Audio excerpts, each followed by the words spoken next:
The Bloody Hand. Welcome. I wanted to share with you a legend from my childhood. At the age of 4, my family moved to a village called Condover, which is 4 miles southwest of Shrewsbury in Shropshire, on the Welsh border. A beautiful village in a beautiful county. Shropshire, in fact, is often called the most haunted county in the UK. Condover, we used to say, I suspect it's no longer true with so many pubs shutting, but we used to say it was the largest village in England without a pub. It had a members club, and apparently it was a statute from one of the lords of the manor that it shouldn't have a licensed pub. I don't know how true it is, but certainly that's what we used to say.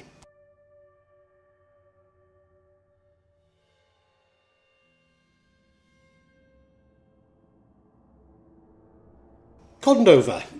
I went to the local Church of England primary school, and outside the primary school was a great big boulder, and that boulder had reputedly been dumped there during the Ice Age. You see, all of Shropshire, apart from the Stiper Stones, had been covered in huge glaciers. And indeed, in 1986, long after I'd left the village, the bones of a woolly mammoth were found in Condover. A little is known about Condover before the Norman Conquest, but it's speculated that Saxon kings held Condover as a large and flourishing manor, and the manor house itself was somewhere near the current church of St Andrew and St Mary. I remember the church so well. You see, despite being tone deaf and useless at singing, I was in the church choir. And the church was full of these huge tombs or sarcophagi that used to frighten me to death, but not quite as much so as the graves outside. For as children, we would dare each other to run round the graveyard. I think we used to do it in about 4 minutes, but we'd run as fast as we could because we'd be frightened to death at night time running round this darkened graveyard. Certainly the church dates back to Norman times, and after the Conquest, William I bestowed Condover upon Roger de Montgomery, the Earl of Shrewsbury.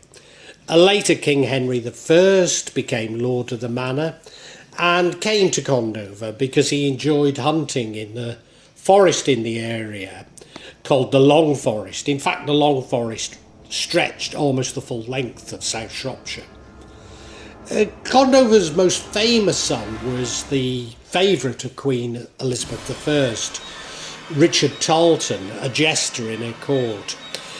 It was said that he could undumpish her, the Queen, in a fright.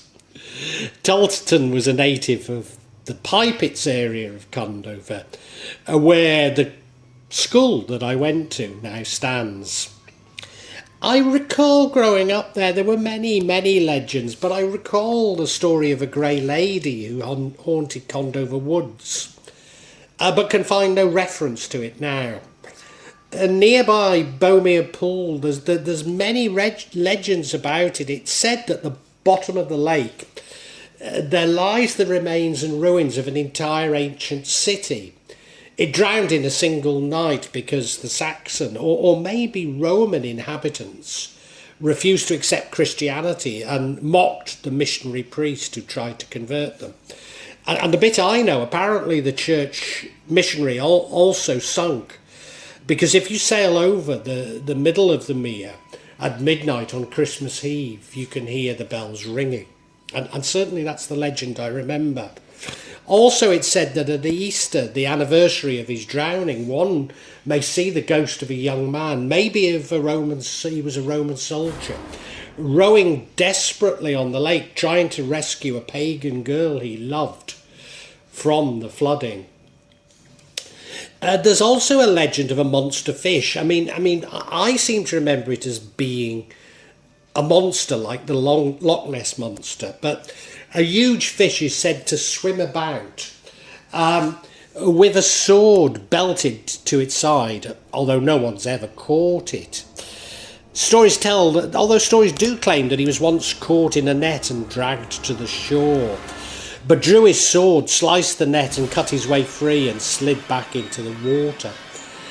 There is a legend, and this is the legend that I know, that the sword had belonged to Wild Edric, probably an 11th century hero from Shropshire who fought the Normans.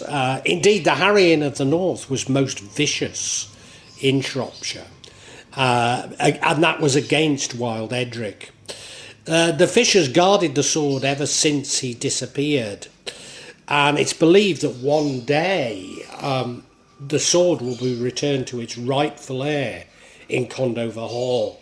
So there's that suggests that maybe Wild Edric was the previous lord of the manor. I don't know, but there's elements of that story that ring true to the legend that I knew.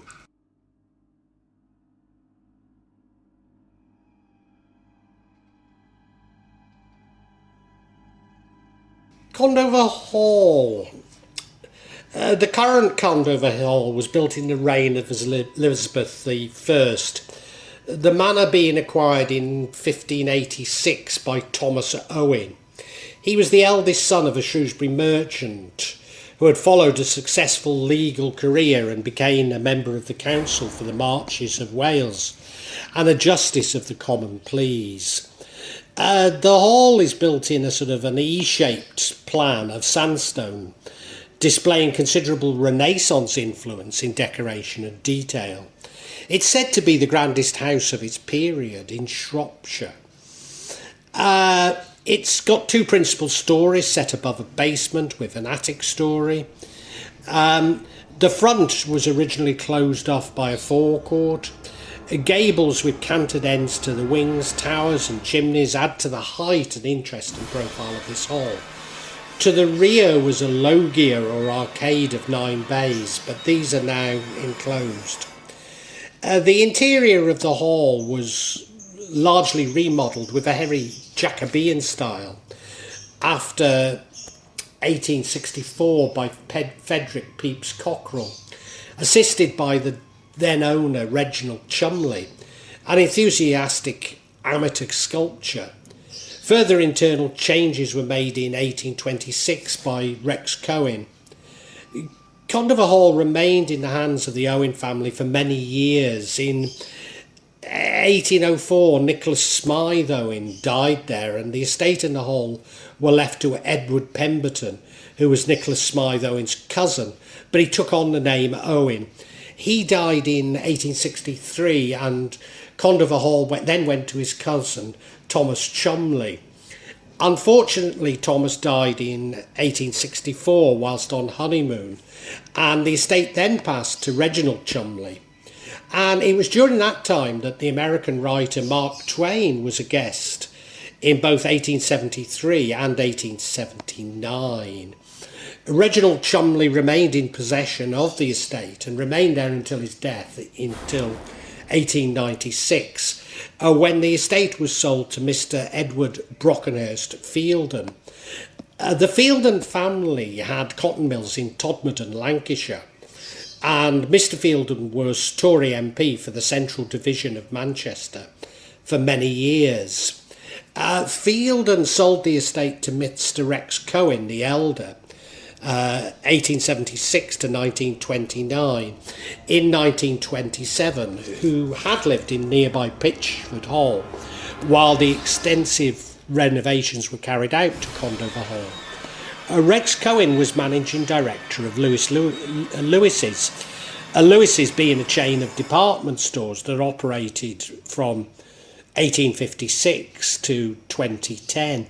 I'm pretty certain from Liverpool, but I mean, they were all over. I remember them certainly in Liverpool, Manchester. Well, yeah, I think Oxford as well. They were all over, but I think originally a Liverpool company. In 1939, Mrs. Florence Cohen, née Isaac, sold the estate to Manor Abbey from Sedgwick Park in Sussex. Manor Abbey died in active service in Major Abbey, sorry, not Manor Abbey, Major Abbey died in active service during the war in 1943 and never actually lived in the hall. During the Second World War, the hall itself had been commandeered by the War Office and used as an officers' mess for nearby RAF Condover. Indeed, as a child, it would be pointed out to me some of the damage that occurred during that time that never was properly repaired. It was also used by South Africa House in London, who took over the gardens, the produce from which was sent to South Africa House each week. In 1947, the hall was acquired by the National Institute for the Blind, now the Royal National Institute for the Blind, and opened its first school there in Great Britain. And certainly as I grew up in the village, it was the blind school. We knew it as the blind school. Having said that, I mean, it was largely off bounds, but every so often we were allowed to tour around, say with our school. And every so often there would be a village fete in the grounds, or even there'd be dances there. And I remember beautiful, beautiful interiors. Yeah, the South Shropshire Hunt dance, I seem to remember. Beautiful, beautiful interiors, beautiful place to be. It's no longer a school. Today it's an activity centre and part of the Thomas Travel Group, providing adventure breaks for schools from across the United Kingdom, as well as some schools from Europe as well. So it's quite a famous place now, probably more famous than when it was a blind school as I knew it.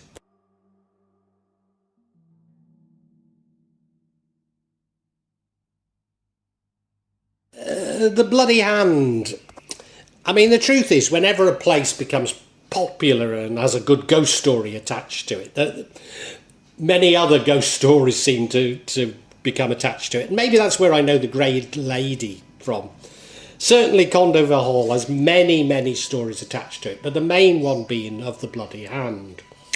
I mean, there's supposedly eyeless ghosts walk the corridor, people being chased round the grounds by angry spirits. But there's very little evidence for these, and I don't know. I think even the stories I was told by a child had been made up by people who worked there, just I guess to create interest in the place. But as I say, I remember the Grey Lady in the woods. I remember that very strongly. But the real story that does, I mean, it's carried on for centuries, and it was one we were told. And the reason why it's believed to be haunted, and that is that it's said that no heir to Condover Hall will prosper, since the hall was cursed from the gallows by a butler who was falsely accused of murder. Yeah, the butler was hung for murdering the master, who fell onto the steps after being stabbed. However, the legend has it that it was the son who actually killed the father, wanting the inheritance. And the father left a bloodied handprint. And this, no matter how many times they tried to clean this bloody handprint, it kept reappearing until it was eventually chipped out of the wall. The butler of Condover Hall allegedly spoke these words from the gallows. "Before heaven I am innocent, though my master's son swears me guilty. And as I perish an innocent man, may those who followed my murdered lord be cursed." Condemned to death by the testimony of Lord Kinvert's son, he'd secretly stabbed his father to death, and he'd blamed the butler. And as I say, as he stumbled down the stairs to the basement, Lord Kinvert reached out his bloodied hand, leaving the imprint on the wall. And, it was said that it was impossible to wash away. No matter how much hard work was done, it always reappeared. More recently, the sound of footsteps and door closings have been heard at night, and a couple dressed in Victorian clothing have been spotted. I mean, why Victorian clothing, goodness knows. No heir to Condover Hall has prospered since the Butler's death and the Butler's curse. So locals believe that the curse really does still affect Condover Hall. The bloodstain, as I say, was eventually chipped out in the 20th century. I'm pretty certain I remember being shown the bloodstained hand as a child. But maybe I've got that wrong. I certainly was taken down the stairs to see, where the deed had happened. I recall that very vividly.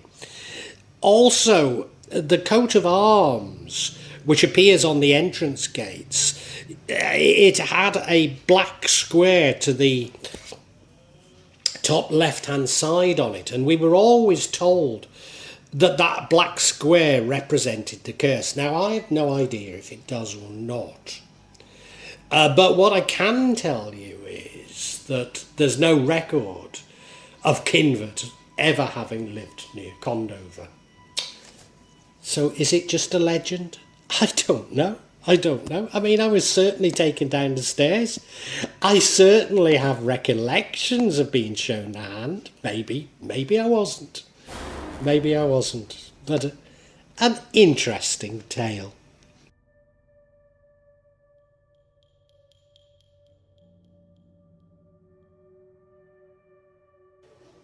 Well, I really hope you've enjoyed this vlog, and that, not only got something out of it, but provoked thoughts. I'm not here to push my beliefs, my thoughts on you, only to open up your own thinking, get you thinking about the world and life. When I started The Real Magic of Java, I believed that I'd only release them every month or maybe every 2 months.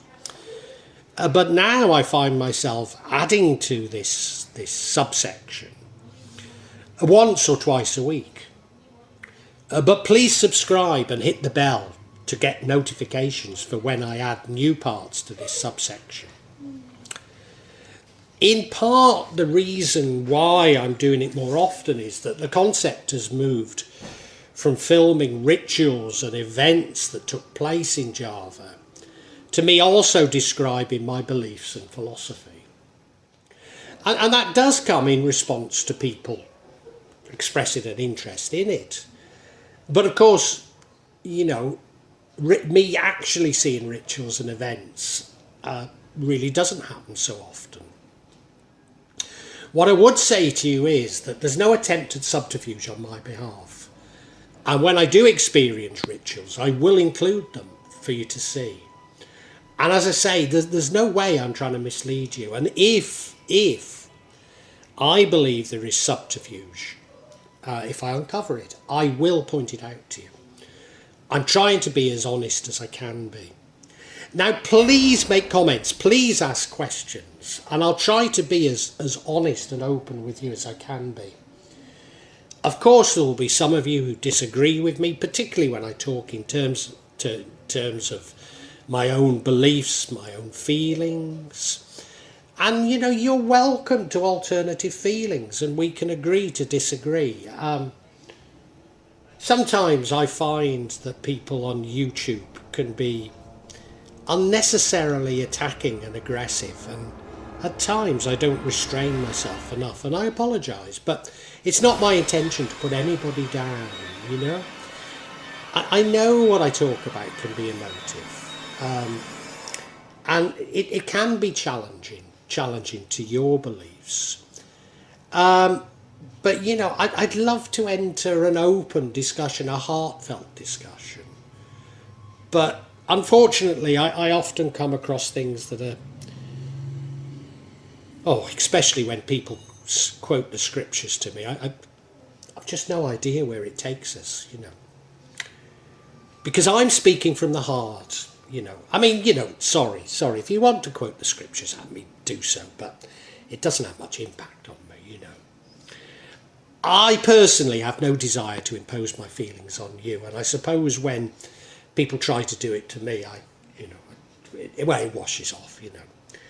All I'm trying to do is I'm trying to share my feelings with you, and I'd love an open discussion on feelings. I really would love it, you know. And sorry if I don't always react as best I should. I try and cure this in myself, but I think this is part of the sort of narcissism of social media that I talk about so much in this subsection.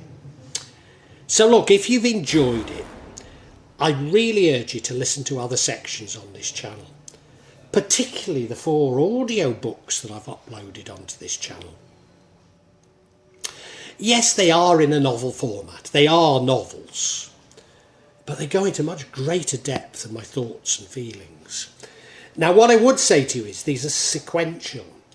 So my thoughts and feelings develop as we go through each chapter and each book. So it does begin with 1.1, the Chinese cemetery. But, you know, hey, it's up to you. Feel free to dip in as you wish, as you want. And, you know, really heartfelt thanks for listening to this. And I really want to say a great big thank you, and God bless you.